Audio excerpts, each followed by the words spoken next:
Well, hello everyone. Hope you're having a great day today. Welcome to Friday's edition of Take 5. We're winding up another week. Did you know that it's just like one more week left? Not really even a whole week. And we will be into a brand new year. 2025 is just around the corner.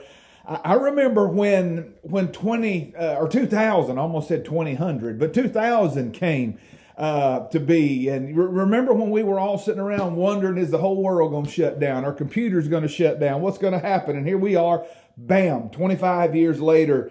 It has come and gone. I said it earlier this week, I believe, and I'll say it again. Life truly is like a vapor.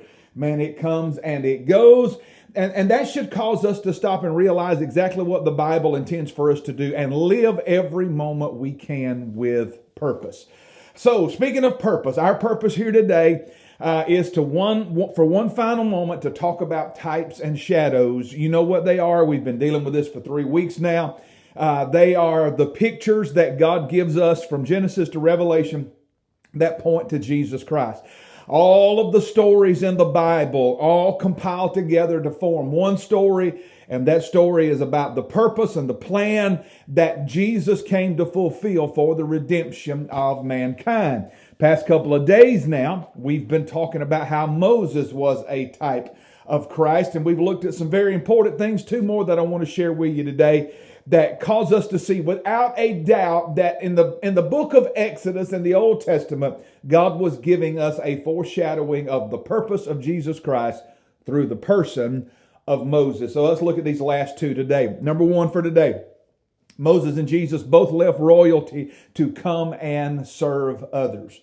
Now you remember Moses was raised as royalty in Egypt, but he left that position of power to serve and to save those captive Hebrews that were there. Jesus really, same thing with him. He left the royalty of heaven and left his throne to come and serve and save an entire sin captive world. You recall Moses was inconceivably both royalty and a slave at the same time, because he was a Hebrew, but at the same time he was raised as a prince of Egypt there in the home of Pharaoh. Remember now, the same Pharaoh that gave the order to kill all the Hebrew babies provided for Moses for 40 years of his life, raised him in the best schools, he ate the best food, he wore the finest clothes, and so he inconceivably was a prince of Egypt, but he was a Hebrew slave also at the same time. Inconceivably, Jesus was and is the same thing. He was both God and man at the same time, being the transcendent Son of God and the descendant Son of man all at the same time. We see a beautiful picture of Christ and that dual role, if you'll allow me to call it that. We see that in Moses. And Paul talks about it in Philippians when he says that Jesus was like God in every way, but he did not think that his being equal with God was something to be used for his own benefit. Instead, he gave up everything, even his place with God. He accepted the role of a servant and appeared in human form. I like it. One particular translation says he emptied himself. He poured himself out, all of that divinity and the royalty that he had there in the realm of glory. He poured all of that out, laid all of that down, stepped across the sapphire sill of heaven, stepped out of eternity into time, put on that earth suit, and he became a man. He left royalty, he left deity, he left divinity to come and serve mankind, to seek and to save those that were lost. Paul goes on to say that because he did that, he humbled himself and became obedient to the point of death. And because of that, God has highly exalted him and given him a name that's above every name, that at the name of Jesus, every knee should bow, of those in heaven, those on earth, and those under the earth, and that every tongue should confess that Jesus Christ is Lord, to the glory of God the Father. Jesus was royalty. He laid down royalty to become a man and be obedient to death on the cross, only so God could take and raise him back up and make him divine royalty again. We see a picture, we see a type of Christ in Moses, in that both of them were royalty and laid it all down so they could come and seek and save those that were in captivity. Last one for the day, for the week. Moses initiated the first Passover. Jesus became the last. If you recall, when Israel was captive in Egypt, Moses went in there. God had given him some signs that he was going to show, some miraculous signs that he was going to show, and then some plagues that he was going to call down that would follow that. And he went through these signs, and he went through 9 of the plagues, and Pharaoh's heart was still hardened. But the final plague, God said, this is going to be it. This is the one that's going to do it. And the Hebrews call it Passover, and they still do to this day. What they were to do, every household in the land of Goshen where the Israelites lived, they were to take a spotless lamb, a lamb that was precious to them. They were to bring it in the house. They were to kill it. Take the blood and use some hyssop and put it over the posts of the door on the top and on each side. And that night, when the death angel would pass over the land of Egypt and of Goshen there, any home that had the blood applied to that door, the death angel would pass over. He wouldn't stop.